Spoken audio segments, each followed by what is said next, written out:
like that. Unless you want to go sell sunglasses on Lindsay Street or something, then you can do that, right? So the point is that it's through austerity that everything comes. So, but that austerity is set by Krishna. Okay, and even if you're proud that, well, I did the austerity, still the result came from Krishna. But it's independent. You do the work, it comes. It's not that you're in control. You could say you're in control if you made the process, right? Like kids, they're in control of the games they play because they make up the rules as they go. Right? But we see in this world, when we try to properly apply ourselves in something, then the rules aren't made up by us. By Krishna's grace, we may have the intelligence and the cleverness to figure out how to apply these things very nicely. But we didn't create the environment we're trying to work in, that you have to go out and get education, get a job. That wasn't created by you. It wasn't created by, Calcutta University or Jadavpur University or IIT. Right? It was created by God. Everyone's born, they have some time to play, then they go to school. Right? Then when they graduate, then they're considered to be a member now of the community. And they take up duties in the community. That's varnashram. That's created by God. So all they're doing is following the same system. So to become expert at it, we should understand it's God's laws. We're becoming expert at it. It's not something else. Right? And the method that we can become expert is also established by Him. So where is the thing to become proud?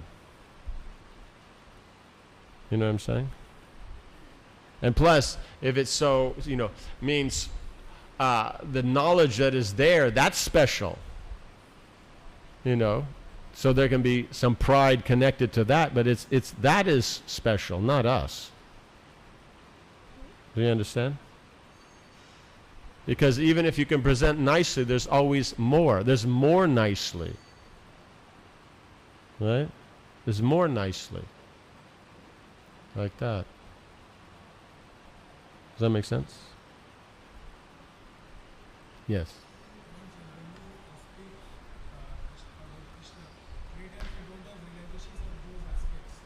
When we speak, we don't have realizations of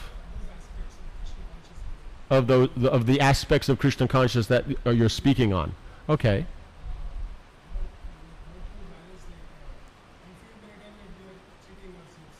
You're cheating yourselves. Okay, if you don't have knowledge on the subject that you're speaking on, let's say from Gita or something, right? That's your meaning. So to give a class, then we're cheating ourselves. So why is it cheating? Who are you that you're cheating yourself? You're some great scholar with all great knowledge, and so you're speaking without knowledge, so therefore you're cheating yourself? Or you have the information, but not the realization. So the point is it's a class, so you start with the knowledge. The knowledge itself, how the knowledge is used, how it's applied, and only through that method is it realized. Right? So realization comes both through hearing and through speaking. It said Sukadeva Goswami became perfect by speaking Bhagavatam. Parikshit Maharaj became perfect by hearing. So the point is it's not that I'm the great scholar. We're the servant of this knowledge. So we're simply a medium for that knowledge to be expressed. Right? Does that make sense? Like, can the speaker, this microphone system and the speaker, can it be proud that it's speaking on Bhagavat philosophy? No.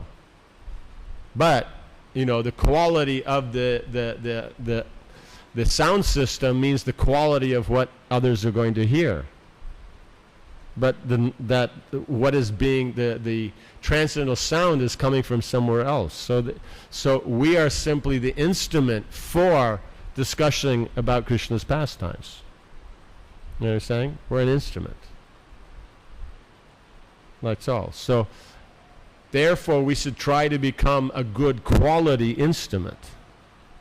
But we should never become proud of that. Because if we're proud, then how are we useful? Krishna's God. Is he proud of it? Right? If he was proud of it, why would he be subservient to Mother Yashoda or the gopis? Why would he allow Radharani to not talk to him? And, he has to, find some way to, present himself humbly so that Radharani will be pleased that she'll talk to him again. Right? If he's proud of being God and the supreme controller, why would he allow that? Right? Then it's, he creates women for his enjoyment and they're going to do things that please him and that's it, bus. Right? But God's not like that.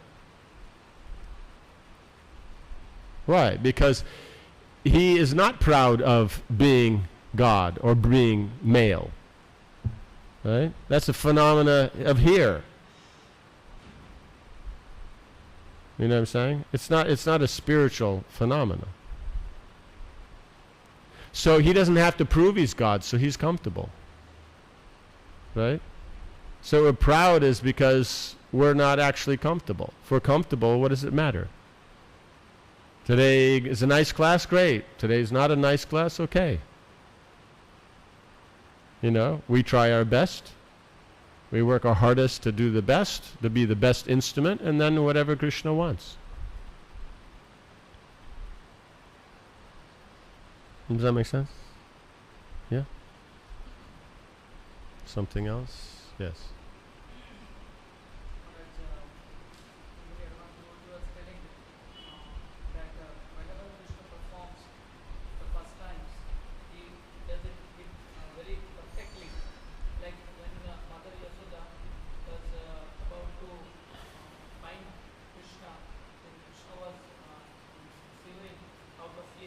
Mm-hmm. That he did perfectly. So, what does it mean? Does it mean that Krishna was really very, very much frightened, or he was acting to give pleasure to his devotees? Okay, so you want to know because Krishna does everything perfect, so when he is showing signs of fear, when Mother Yashoda is catching him and binding him, then is it just an act, that he's doing to please Mother Yashoda, or is he actually afraid? What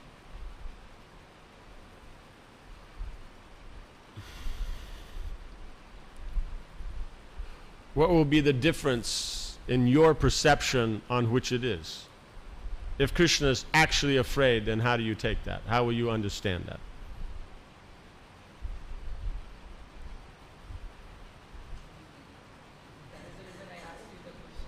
Yeah, but okay. So if Krishna is actually just afraid, right, then, then it puts him in an inferior position. Right? He's fearful, so he's not secure. So therefore, if he's not secure, then we actually don't have to worship him. Right? And if he's just playing, where he is just doing it, he's not afraid in the least. In fact, he's just putting it on as facade just to please Mother Yashoda. Then the thing is then what's real in relationship? Right? So then either way, you end up with the impersonal concept. Right? That's why the mundaners, it's not advised that they get involved in reading 10th canto. So all these, 10th canto, speakers and all that, if you check, generally all of them are Mayavadis. So they can never understand this because of this problem. Right? The point is Krishna is never insecure, never afraid of anything. But he puts himself voluntarily under his internal potency. So she creates an environment in which he therefore is afraid. You know what I'm saying? So it's not that he's afraid or he's just putting on an act. It's both of them. He's taking part in the pastimes of this and feeling that fear, but ultimately he's not afraid. But that's not what's important. Him never being afraid, that's important in Vaikuntha. Because people there worship him because he's God. Mother Yashoda doesn't worship him because he's God. She worships him because she likes him. He can be God or not be God. That doesn't matter. Mother Yashoda likes Krishna. You understand? So Krishna is acting also and voluntarily he is putting He's other- voluntarily being in that situation in which therefore then he acts in that way. You understand? This is what you have to understand is here, is that, see, as God could make up things any way he wanted, right? He's the controller. What he thinks comes to pass. Why has he made relationships so difficult? Why has he made relationships so there's misunderstanding, there's arguments, there's fights? He could have made it without that. Right? But that's where the taste is. The taste is making the endeavor to interact. Not that you just sit back and someone else serves. That's not relationship. Right? Because even if we take servitorship is there. Yes, but Krishna, as you see in the situations of servitorship, how nice and kind. Right? Krishna is there, the four Kumaras come, and he comes and so lovingly is there. It's like, sweet like honey. Just his glances and his looks and his tone of voice. It's so nice. That's servitorship. They're serving in honor and reverence or servitorship like that, and he's reciprocating with the utmost sweetness. Every service that they render, he is acknowledging it and reciprocating it. That's service.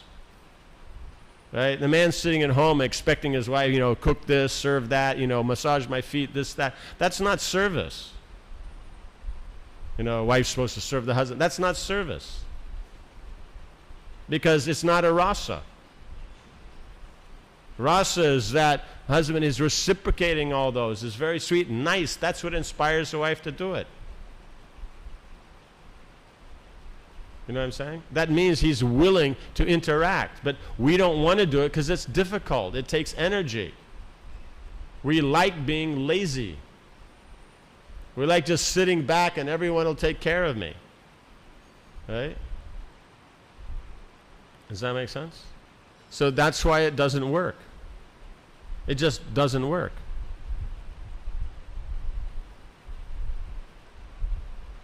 You have to be active. So that's the whole point. Krishna wants to be not active, then he's sitting there already not active as Atmarama. But he, as Atmarama, chooses to be active. So he's still Atmarama, self-satisfied, but there's more taste in interaction. Therefore, he is making the endeavor at every moment to interact with his devotees. He's not sitting back and just being God. If he wants to sit back and be God, there is no manifestation. Right? Because God and his creation are non-different, so why do you need to manifest it? Krishna and his energies are non-different. You don't have to manifest it. But you manifest it because you're going to interact with it. You don't manifest it and then sit back and it's going to take care of you. You're already doing that before.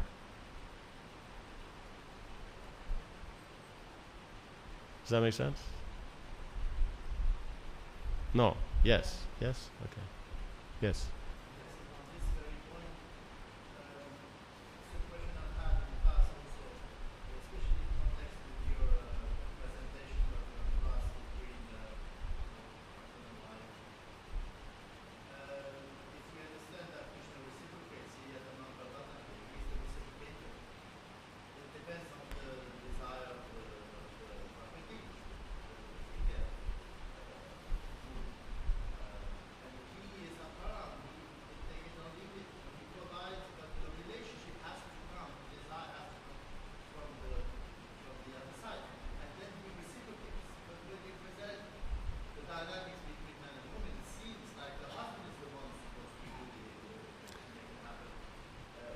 Life's tough, huh?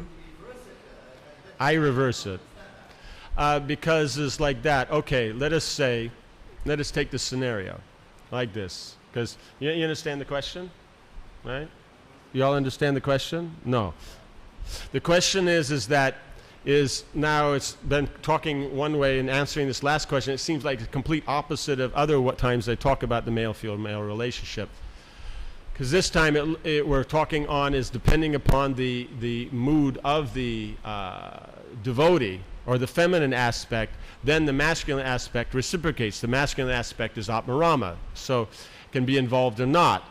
So it's completely dependent upon the, it sounds like it depending on the feminine taking the first step. Yeah, the service attitude, right? So, but at other times I'm talking about and that whatever the husband does, that's what the wife will reciprocate. So it seems like two contradictory things. So, because the one is the application, the other one is the situation. You understand? Here, there's a table, there's a seat, there's a Bhagavatam, I'm sitting here, there's an audience sitting there. That's the situation. But that we have the situation doesn't mean anything's going on. Right? To make the situation work, I have to speak. You understand? But the situation is everybody's here. So that means they want Bhagavatam class, but who is doing the action? I have to speak. Right? So you see is in applying it, the masculine, because the Abhideya is the masculine's business. He makes that bridge. When he bridges, then there's reciprocation. And depending on that, then there's further bridging. So in other words, the man creates the situation. He's created the house, the furniture, the clothes, the facilities, the social structure, whatever it is that's there that a husband and wife could consider their world, their life. Now then within that, then there's an interest from the feminine part of how that interaction should take place. But for it to take place, the man actually has to do it. You understand? He provides the situation, but he has to operate the situation. The wife doesn't operate the situation. The man has to operate the situation. That's what makes them the man. Right? The gopis want to interact with Krishna, but until he plays the flute, they don't go. You know? Like that. Mother Yashoda wants to interact with Krishna, but he has to come and take that part. So the wife wants to interact with the husband, but he has to take the role of that husband that she wants to see. Yes, but then he has to do something, and then she'll reciprocate that. Yeah, but the point is the man has to take, the point is you're taking it that the wife's being the ashray of the rasa, or having the desire, means she actually physically did an observable action. No, she simply desires. The man has to take the physically observable action, because observable results is what a man wants. A woman doesn't want observable results. She wants the experience. But experiences come from observable results. Therefore, they like men to generate them. But it's not the thing itself, right? It's like this. I give you a solid gold watch, and we're good friends. Nice. Let's say after 5 years, we're the worst of enemies. You'll still keep that watch because it's a good watch. You like it. It's practical. Like that. Because the things are what's important, because what they can get done. A woman, she has that gold watch, the best watch, her favorite watch, then the relationship breaks up. She won't touch that watch. She might not sell it, but, burns it, whatever it is, but it's in any case, it's not the thing. The man thinks the woman wants things. No, she wants the experiences that come from interacting based on things, not the things themselves. So, therefore, the man has created the environment, then she wants something to happen in that environment, and she'll use either more obvious or less obvious ways to let the man know what's there. Right? And then he has to be intelligent enough to take it. So she's already done it. Does that make sense? He comes home, he sits down on the couch like that. She comes out in the living room and starts puttering around there. Why would she be puttering around? She wants something. So he's got to figure out what it is. If she comes in and says, hey, you know, why don't we go to the temple? Then it's obvious. Then he has to make the arrangements to go to the temple. You know what I'm saying? But in making the arrangement, she has to be part of it. The mistake is that operating the obvious is not the relationship. That is how the relationship can be expressed. The observable isn't the relationship. The observable is the medium for the relationship. So men, many times when they operate the environment of relationship, they leave the woman out of it. They're so absorbed in getting it done that they forget that they're doing it to interact with the woman. You know, they want to watch something on the computer, so he's so busy pushing buttons that he forgets she's there, and she's talking away and all that, trying to get some, reciprocation, because they're sitting down there to watch something together. It's something to do something together. And then he gets annoyed, why are you talking? I can't, get the whatever it is to happen.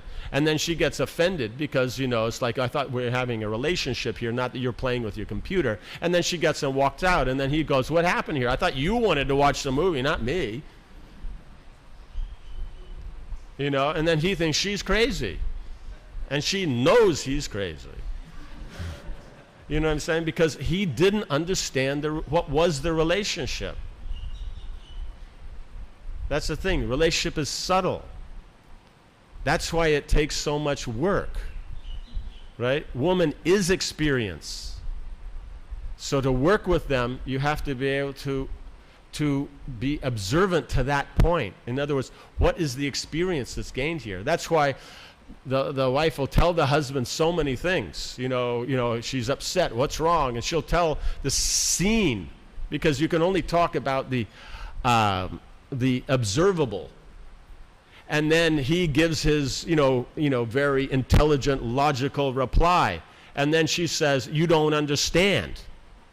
And then he goes, what do you mean I don't understand? It's very obvious. It means the observable is obvious, but what she's feeling and why she's feeling, that was missed. Because that's where the relationship is. The external is the forms through which the relationship is tasted. Like two friends sit down and they eat something together. It's the sitting down and doing something together, and that interaction, that's what's the relationship, not the eating. The eating is a medium. They could sit and talk, they could eat, they could go out and play, they could go for a walk. Or there's that one famous, I forget who they were, I think they were English too, very, how you say, well-known English. I'm not sure what they were, if they were writers or whatever it is. Very good friends. And one was at his house and his friend came in, his friend opened the door. I don't think they talked other than maybe hello, this and that. Went into the sitting room, sat down in their chairs, didn't talk for 3 hours. They were, and then after the 3 hours, the friend who had come got up and said, thank you for the, the wonderful afternoon, and left. Right? So it was just that he could come to his friend's place, sit in a known place where he feels comfortable, and think. And that was enough. You know what I'm saying?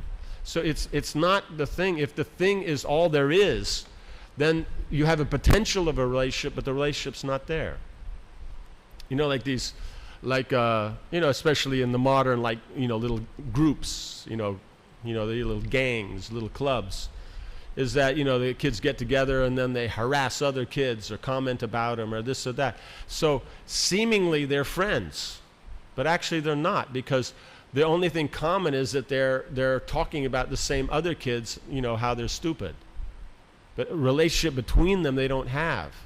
They don't understand that the medium, they're exercising a medium, but the actual thing of friendship, of them being there for each other and supportive and accepting each other for who they are, that's not happening. Very, very, just a touch of it, enough to hold it together, but not really serious. Does it make sense? So therefore, the man creates the environment. Then within that environment, a woman has a desire how to interact, but the man has to interact. He has to take, then she'll respond to that. Then that will change again. Then he'll do something again. You understand? So he has his interest, how he would like to see things go in the relationship. But he has to base it on how is the woman responding. Because if she doesn't respond in the correct way, he can't take it in a direction that is, unless it's favorable in that direction, it's not going to go that way. You know, he wants to talk, she doesn't want to talk, the conversation is not going to happen. You know? So therefore, he'll have to wait for another time. So then he has to see, well, what is it that she wants to do? Then figuring that out, then he'll interact with that. Then because she's happy and satisfied, she knows he wants to talk, it will come around to that point. You know? But when it will come around, that's another thing. The man wants to obviously control the situation, but the woman has to feel for her security that she's in control of the situation. But the man, it has to be obvious. The woman, they don't want it to be obvious. Right? Because if it's obvious, then they know men don't work. The men are too controlling. They know that's what destroys their position, their ego, their confidence. So if the relationship's going nice, the woman will always be careful to not break it down. She'll take pot shots at it for fun, but she won't break it down. If she's breaking it down, means she doesn't see anything much there in the relationship. You know, either it's a last-ditch attempt to somehow or another flame his masculine ego that it'll come up. You know, he'll make him feel so bad that he'll go, okay, I'm going to prove it. You know? Or, you know, if it doesn't do that, then it doesn't matter because it's over anyway. And then once it's confirmed it's over, then she doesn't even want to interact. So she's not even going to insult him because that means you care. If a woman insults a man, it means she cares. You know? That's the thing.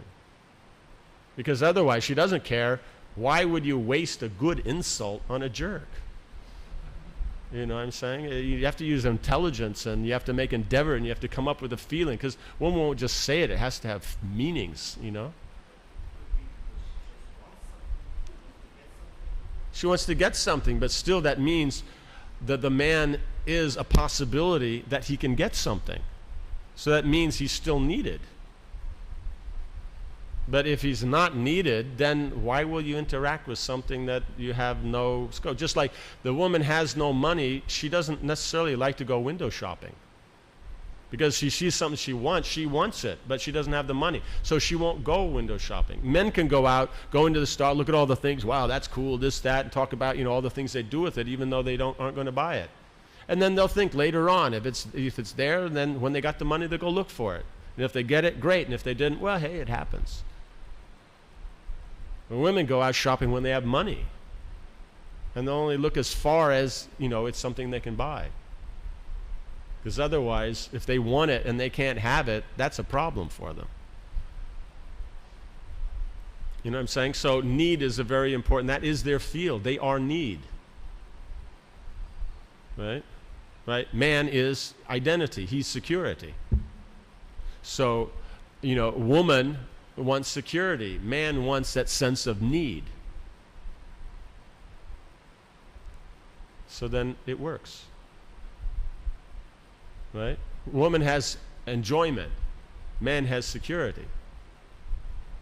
So for a woman, the deeper the enjoyment means the deeper the security. Right? For the man, he's looking at the deeper the, how you say, the enjoyment, then he takes that as the deeperness of the relationship. That's the problem, but it's actually the need. That's the common point, because the need may come as enjoyment, but it may also come as the opposite of enjoyment, frustration. Because the woman wanted something, some way to be secure in the relationship, it didn't come, so therefore she's going to manifest frustration. And even if it doesn't come from the husband, she'll generate it herself. Or she'll take it from somewhere else. Because to enjoy something, you have to renounce it. right? Bhog Tyag. Then from Tyag, then it goes back to Bhog. The Bhog's even better. Right? You're in the city and all that. Well, we're in the city, you know, we got to get out. Natural living, you know, what are we doing here? Go camping. Once you're out there camping and you're freezing cold and, you know, you're tired of eating out of a can and this and that, then when you go back to the city, it's so much nicer. Right? And then that was so much nicer. Now you're not going to go to some simple camping thing. Now you're going to go to one of those organized camping things, you know, the real man's thing, like that. You know, they fly you in by helicopter, you know, you're so far out there. And then that's nice and this and that, but it's a bit lonely and out there, and you kind of miss being with the family and all that. Then when you come back, it's nicer. It says Bhog Tyag. So that's why it means to increase. Krishna expands the creation to increase happiness. So that means the method of it being happy, it's not just in going in a line like that. It goes back and forth. That's why women do that.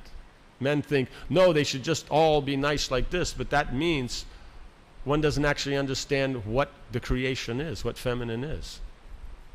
Feminine means how much happiness there is. There has to be that much distress.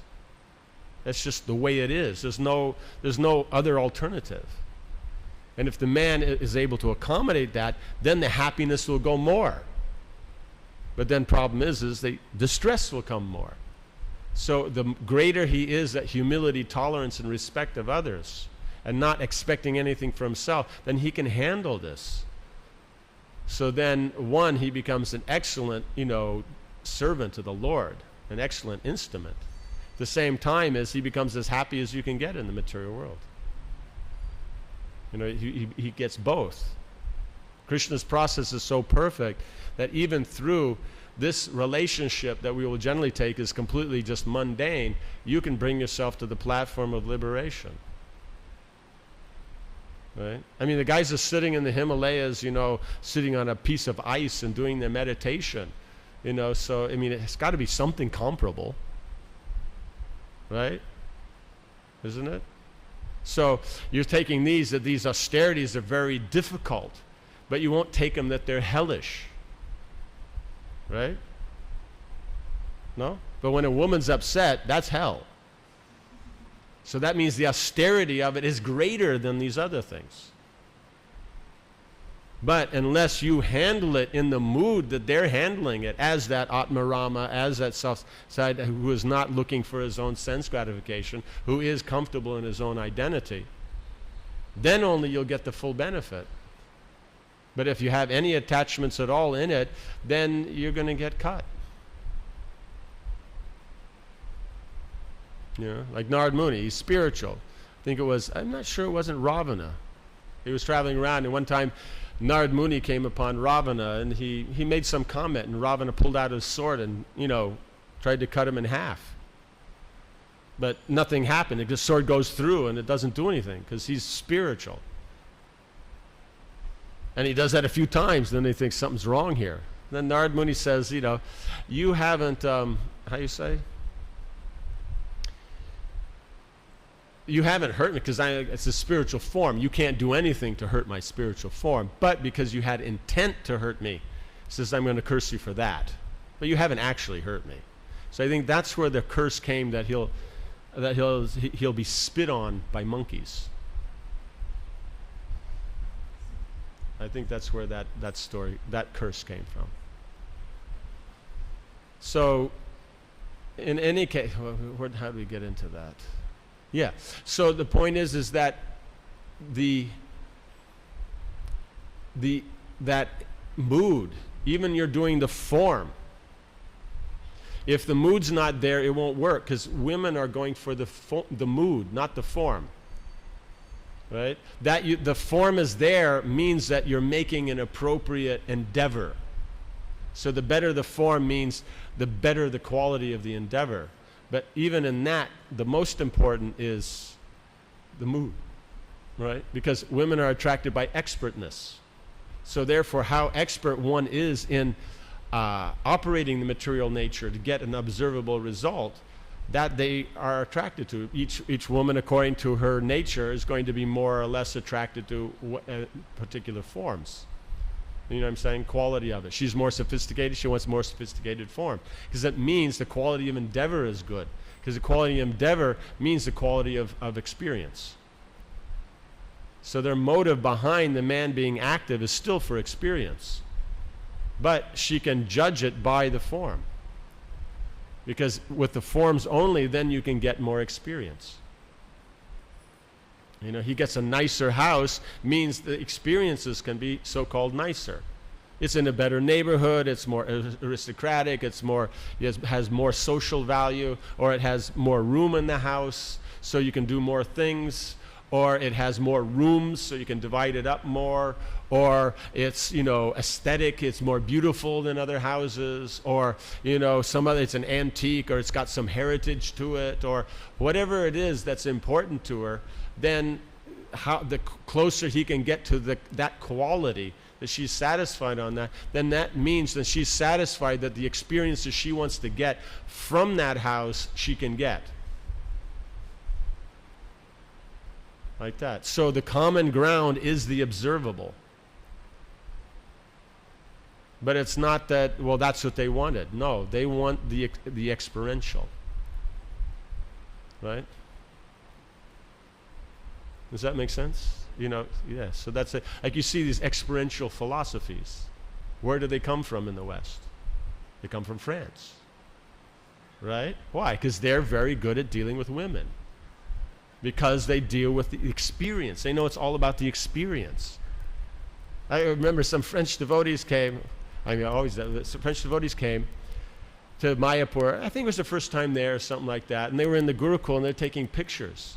Even taking pictures was a whole scene. You know, it wasn't like the American, okay, get over there, yeah, move in like this, okay, smile, this, that, you know, hold it, you know, very efficient. It was all a mood, okay, yeah, you know, so even the person taking the picture was striking a pose. You know, they lean back and take the picture. Everyone was doing it. It was all in the experience. You know what I'm saying? So that's why they're not, because they understand it's experience that's important. Therefore, so much emphasis on aesthetics and, you know, music and fine food and fine clothes and fine everything, because that gives a particular experience. You understand? So their philosophies are therefore experiential. Does that make sense? So it's just the science. So the point is it goes back and forth. But the man has to take the first step. He has to create the environment. She has a desire in that. Then he takes that step. She responds to that. Then he can respond again. So in that, she's getting what she wants, but he can also then get what he wants, because the common point is the observable. So she's getting at experiences through the observable, but the man wants a particular observable. You know what I'm saying? So he's trying to take it this way. She may be trying to take it that way. But the point is if the experience is good, the man is also happy. That's the important point. Even if the man didn't get the form he was looking for, if he actually pleases the lady, he'll get something that he liked. Because a man likes being with women. Women like being with men. You know what I'm saying? So it may be different from what you thought, but it'll be good. You were thinking, oh, we'll go to this restaurant. She wants to go to that restaurant. But the food's good, the conversation's nice, the atmosphere's nice. It was a good experience. And then another time you go to your restaurant. Because she'll have to go to the other, because it's different from what she's been going to. She always wants this. She has to do that. And if she does what you want to do, she'll have to change to do something different. So change has to be there. So that's why it's theirs, because then Krishna, because he's created it this way, this is the nature of it, therefore he's tasting rasa, whether it's seemingly going in his favor or not. You know, he can't meet the gopis because Jatila is standing there. So then he tastes separation. And then when he can go, then he tastes sambhog. You know? And sometimes when he goes and he's with them, it's sambhog, but then the gopis are ignoring him. So then he tastes that, you know, trying to, reestablish, you know, the interaction. So he has to be very humble and this and that, at the same time very clever. Right? So that's the thing of humility that is generated from the mode of ignorance doesn't work. Right? It can't be from identity. The identity has to remain the same. Right? The gopis like Krishna because of his particular identity. He's Braja Krishna. right? He's the son of Mother Jashoda. He's Madan Mohan, like that. So that doesn't change. What changes is that he has to be clever, because in the relationship, then Pradyumna, is the attraction. But that means Pradyumna is the Lord of intelligence. So that means one has to maintain one's identity from Shankarshan. That doesn't change. You don't go, oh, they don't like me, I'm so useless, I'm so this, that. That's not the guy that they like. Right?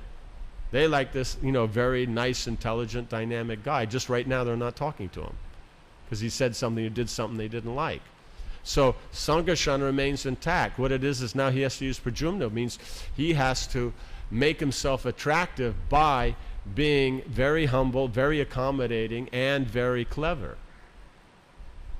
Because if he's accommodating, that means their desires can be fulfilled. Because what they perceived as he's fulfilled his desires and left them out of the relationship. Therefore, they're feeling insecure. So they don't want to interact with him. Right? So until he can prove that they'll be secure, then it's not there. And they like it. Women are 4 times more clever than men. That means they like to see clever intelligence. They're impressed with clever intelligence. Right? So it's not just that you followed the rule, it's how cleverly you followed the rule. How uniquely you followed the rule. Right? With them in mind. So therefore then Krishna does all these things and cleverly finds some way to do something. And then it works out. Sometimes it's through his cleverness, sometimes it's just through basically just, full submission and rolling on the ground. Like that. Depends how angry Radharani is. You know what I'm saying? So this is just on a side point, just why it's there. What we've been discussing here, that's 2nd canto Bhagavatam. But we've been applying it into 10th canto Bhagavatam. You know what I'm saying? Because all the 9 cantos are giving something that you have to apply when you get to 10th canto. So this whole thing of all this technical philosophy, what has that got to do with the real rasa and all that? It's got everything to do with it. The rasa is based on all this technicality. Right? So that's why when people say that, Prabhupada didn't give everything, they have absolutely no idea what they're talking about. And I mean across the board. I don't care who they are. They don't know what they're talking about. Because you can't understand the 10th canto unless you understand these other things. Otherwise, how are you going to understand these fine points? Otherwise, you'll make the mistake to say that Sambhog is higher than Vipralambha. Because you don't understand how energy works. Because Sambhog, you want to say, yes, it's higher, because then you have all the happy interactions when it's not. But energy doesn't work like that. Otherwise, if Sambhog was the highest, then why is Parakiya higher than Swakiya? Because Swakiya means husband and wife can be together 24/7. They're always in Sambhog, they can always be happy. Vipralambha means there's an obstacle, you can't be together. Because technically it's not legal. So there's automatic obstacles written into the script. Parakiya means obstacle, Vipralambha is written in. So that means what makes Sambhog better is the Vipralambha. So the residents of Vrindavan are so attached to Krishna that they can deal with whatever emotions and that are there to increase the happiness. They're not doing it for their own attachments. Vaikuntha means I have my own purpose. It's spiritual and it's in relationship to God, but it's my own. I want to be happy. I want to be this, that. Even we see in the Nambarka Sampradaya, they're only into Sambhog. Right? This idea that Sambhog is higher is not a Gaudiya philosophy. That's Nimbarkacharya. It's not our line. Right? So then how can we say that, Prabhupada doesn't know? like that. Maybe to the Nimbarkas he doesn't know, but yes, we're not interested in Ananda Vrindavan, where Radha and Krishna are always together in the kunjas and that's all they ever do. It's nice, it's beautiful, it's wonderful, but it's still not as wonderful as Braja. Right? And so to understand these fine differences, then you need to know, Bhagavad Gita, you need to know second canto. Otherwise you can't tell the difference. You can't tell where it's you and where it's Krishna's desire. Like that. So that's why these technicalities are there. That's why Shankya is given, so you can actually break it apart and tell what's the difference. Is this my mind or is this actually spiritual? So to say that's all ABCs, that's not ABCs, that's Vedanta. Bhaktivinoda Thakur in his Chaitanya Shikshamrita, that's for presenting Krishna consciousness basically to someone who doesn't know anything about it.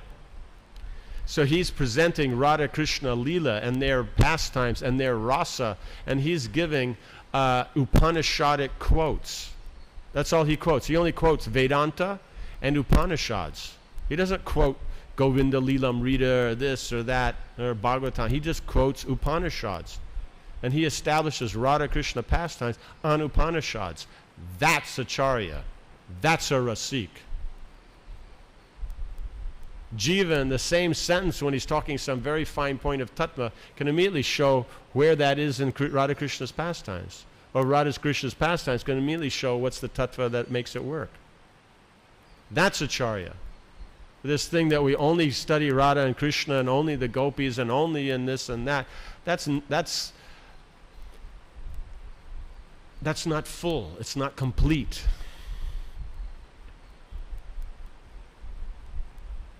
It's just not complete. And none of our acharyas do it. Maybe Babaji's at Govardhan do it, maybe Babaji's at Radhakund do it, but our acharyas never do it. So we have to know what actually is our line. And so therefore, we are copying what Krishna does. Just like Prabhupada says, we're not vegetarians, we're Krishnatarians. Krishna happens to be vegetarian, that's why we're vegetarians. So therefore, Krishna dresses in this way, eats in this way, deals with his friends and his mother and his girlfriends in these ways. That's why we deal in these ways, because that's what Krishna does. Otherwise, we want to make up our own, then we're dealing what's said here. Then we're making up our own forms of what is actually valuable. And even then, we're an illusion. We still don't understand it's still Krishna. We're still dealing with Krishna because we can't get away. There is only Krishna. Krishna is everything. How are you going to get away from him? There's no place you can go in the cosmic manifestation that's not Krishna. Just there's superior forms and inferior forms. So it's recommended that Krishna takes pleasure in his superior form. Inferior, manifesting the material world, it's one explanation is a billionth of portion of a billionth. That is the energy it takes to manifest the material world and make it run and make all its varieties. So therefore, Krishna prefers the original. That's why the example is given that the pleasure, whatever pleasure in the material world, it's only a drop compared to the ocean of happiness of Brahmananda. Just to get us that, well, if you want to be happy, then being Brahman realized is much more important than sense gratification. But it says that, but it gives a drop to an ocean, just direct. But then when it gives Brahmananda to the spiritual, spiritual rasa, then it gives a fraction of a portion of a drop compared to a shoreless, unlimited ocean. The other one has a shore. It's big. The ocean here is big. You take, Atlantic, Pacific Ocean, they're big. But they have shores. But, so Brahmananda has a shore. But Bhakti doesn't. It's unlimited. That's why it's there, because so that one will keep going. So it's showing that is because, therefore, these understandings of how Krishna, whatever you're attached to, it's actually Krishna, then that's special, it's a taste, but you're only tasting, a fraction of a portion of a drop. But it's so much greater than the taste of the sense gratification itself. You know? So that's the thing. You like food. So food, that's Krishna. Right? So therefore, then there's qualities.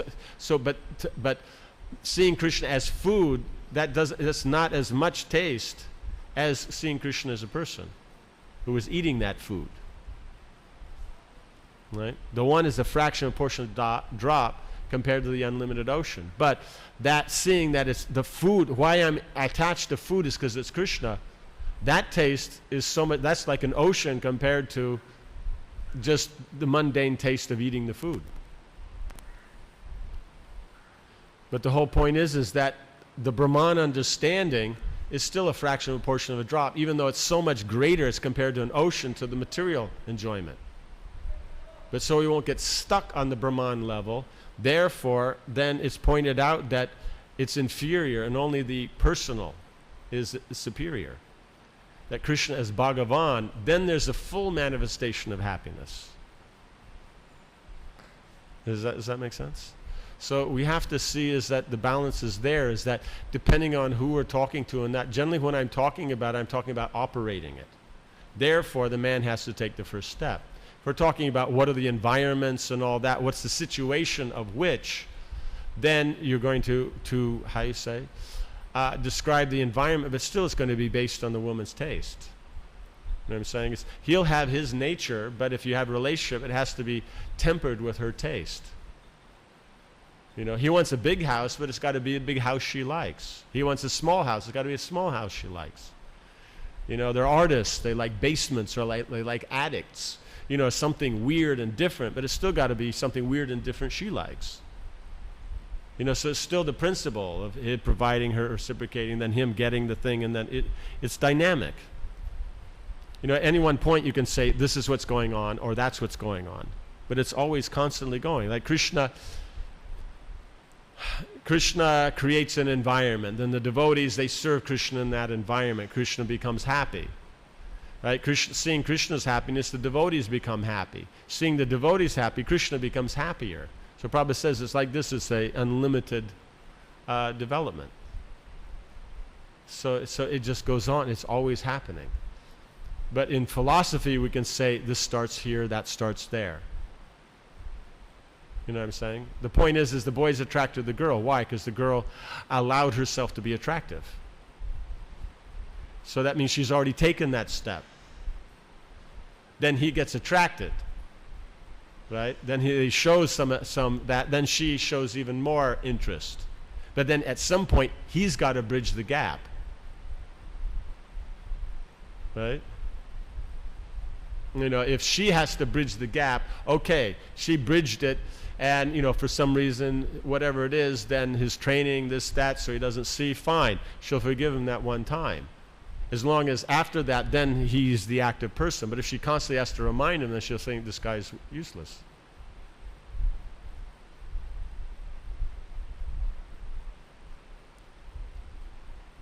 Because the masculine is active, the feminine is passive. So feminine can take up active for a short period of time, but that's not what they can do.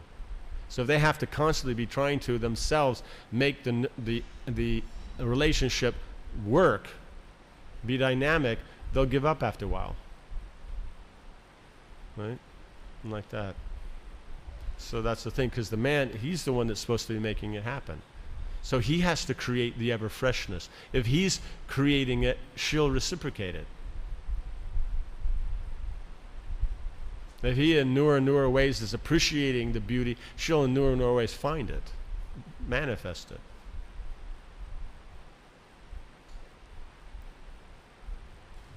You know what I'm saying? I had one, we were in one home, and one couple was saying, this lady says, my husband says it's the duty of the wife to look beautiful, and he wants me to always look beautiful. And I say, okay, so then I need some, you know, what you want, because you're talking about, see, that lady's beautiful, this lady's beautiful. She's beautiful because she's wearing these cosmetics and these perfumes. So therefore, give me money to buy those. And he says, no, you should just be like that. You know, And then therefore she doesn't do anything. Because she's just saying, this is stupid. He's just thinking it'll happen. Because he's a miser, he doesn't want to spend any money. He wants to have a fabulous meal and spend no money. He wants a great car and spend no money. He wants everything perfect but spend no money. So therefore he gets nothing. But he's putting something into it, then she can reciprocate.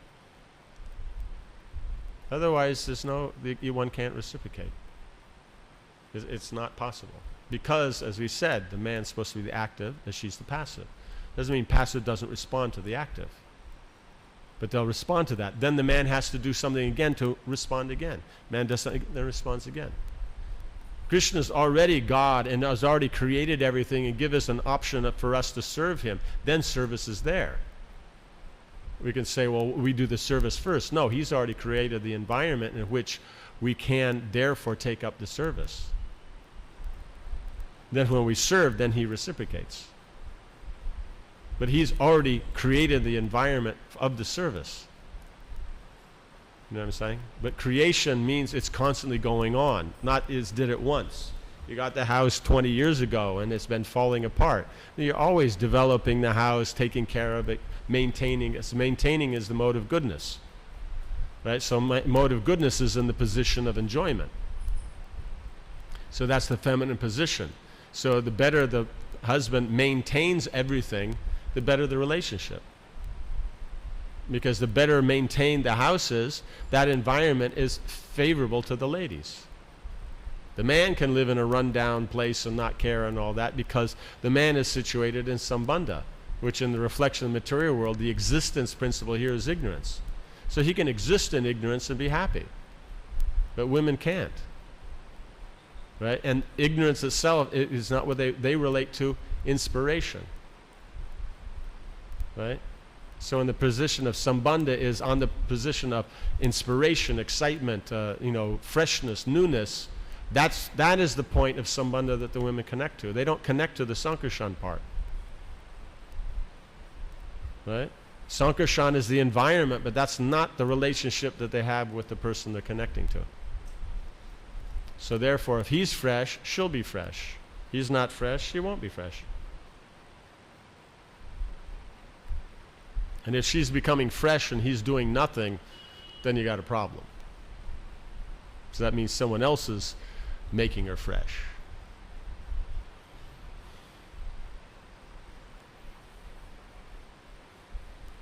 Unless it's a latch-dish attempt. Right? So she's being fresh and really trying to get attention, then it's that. But if she's being fresh and couldn't care less if he interacts or not or notices or not, means she's doing it for someone else. She's found some new friends, a group of girls that they can hang out and they couldn't care less about men, this, that, or something is there, a new job that, there she's looking good for that, or, somebody, something. So it's still the same process, but it's just now she's sending it in a different direction. Does this make sense? Yeah. So, yes.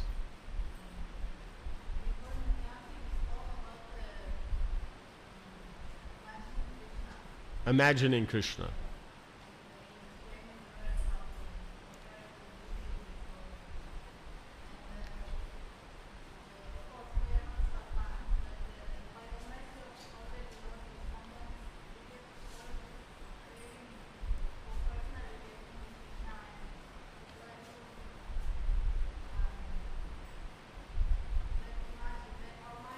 Oh, it's already late. You want to see Krishna as a person. So he's there as a person.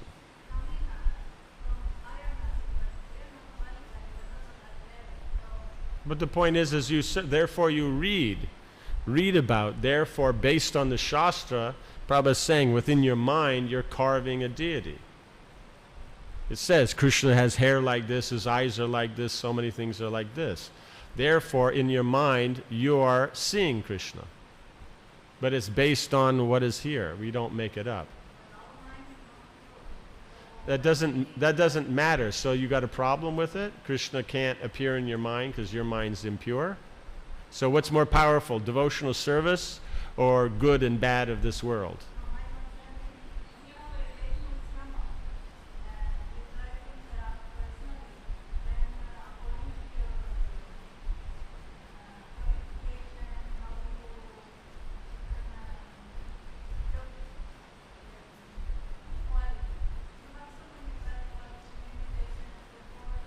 Yes, because you think, it's like this. You think the form of good and bad is very, very important in the devotional process. You know what I'm saying? It's a basis for establishing, a proper form of Krishna consciousness, of sadhana bhakti. But it's not actually the devotional service. You understand? The point that you're making now, the reason that it's a difficulty is it impacts upon your relationship with other people. If someone does something that you consider not right, you will have difficulty having a proper devotional relationship with them. You will consider them not to be very devotional or not devotional at all because of right and wrong. It affects you because you think right and wrong is more important. Yes, but that's my point. So the point is, but Krishna is not that. Your mind is created by who? By you or by Krishna? So it's already Krishna. So if Krishna wants to manifest his form in your mind based on the Shastras, what's the problem? Because you're just seeing the form. Then you have qualities, then you have pastimes. Then of those pastimes, then you have the unlimited aspect. So just because he showed you the form doesn't mean that's it, you're on the top, and how can I, who am so fallen, see Krishna in my mind? You know what I'm saying? Krishna can manifest, he's free, he can do that, but as long as it's according to authority.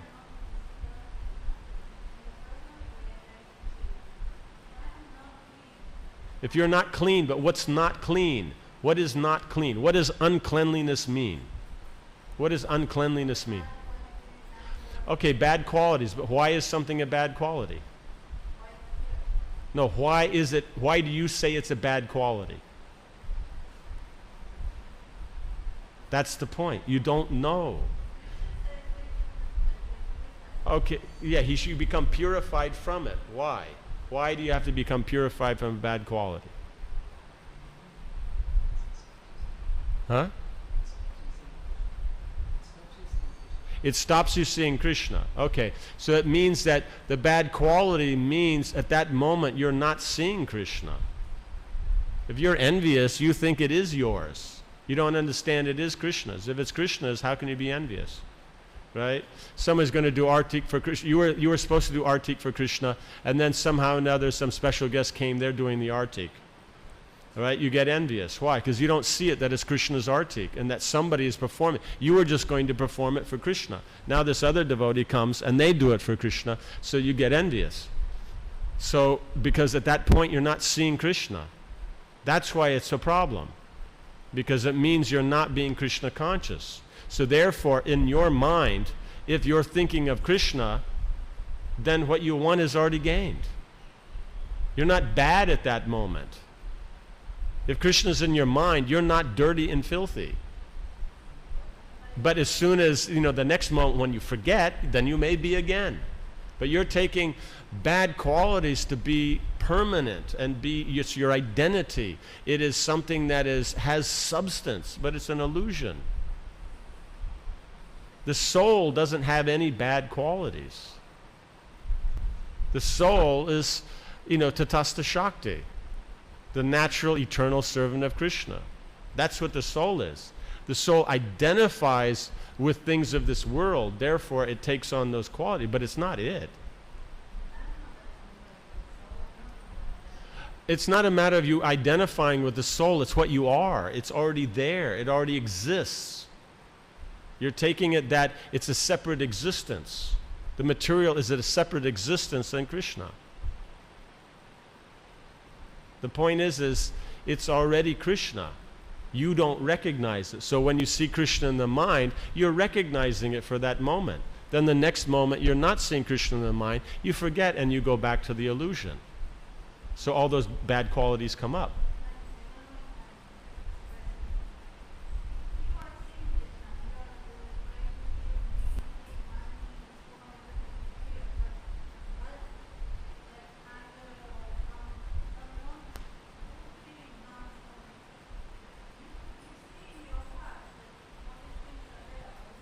Yes, but it's two separate things. You're seeing Krishna and you're seeing the dirt in your heart, right? Yes, but the point is if you're seeing Krishna, why are you focusing on the dirt in your heart?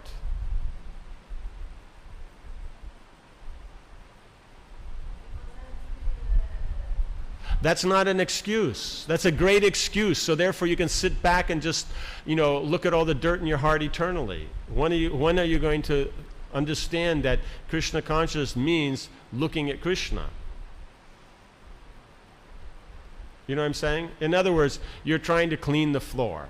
Okay, so you're cleaning the floor, so then any bad thoughts that come up, you're trying to get rid of it. You're trying to be focused on your work. You're trying to think that you're doing it for Krishna. All these things like that. It's a sadhana. But if Krishna is there in the mind, the whole purpose is to remember Krishna. So why not remember Krishna? Why remember your bad qualities? You already have the bad qualities, so that's nothing special. What's special is Krishna is there in your mind. Remember Krishna. Krishna knows his bad qualities there. If he decides to walk into your mind, who are you to tell him not? He can't. Krishna, you can't come here. I got all these dirt in my heart. It's okay, but you know what I'm saying? Does that make sense? The point is it's like this. It's like this. If you like it so much and you like having these bad qualities and you want to be situated in it, then you're doing a great job. But if you want to change that identity, that I'm servant of Krishna, and go back to Godhead and be something other than a moralist, then that's a different question. But you keep coming back to the point, no, but it's there, but it's this. So what it's there? So what? At that moment, be happy Krishna's there and think of Krishna. Otherwise, when you go and stand in front of the deities, seeing Krishna, but you're thinking about, oh, did we do this? Did we do that? You know what I'm saying? You can't focus on Krishna because you're too worried about your mundane activities.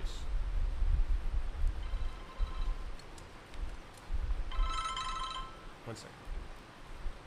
Hare Krishna, sir. I'll call you in 2 minutes. Okay, right now.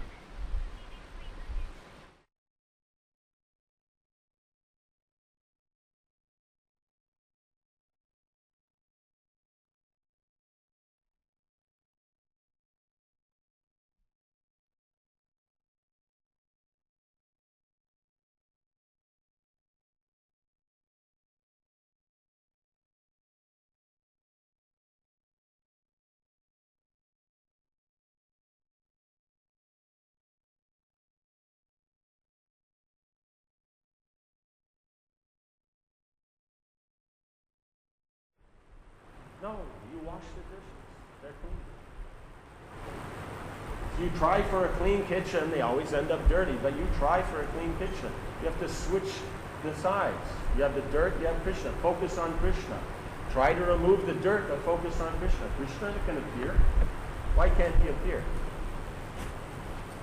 Then you're saying he's not independent. You understand? That's the thing. So it's just a matter of accepting that you can be a devotee and can move forward. You can be a devotee. You can move forward. Not that, oh, I'm here, I'm so that. It's a nice identity. It's secure. You know we're terrible and disgusting. And it's there every day.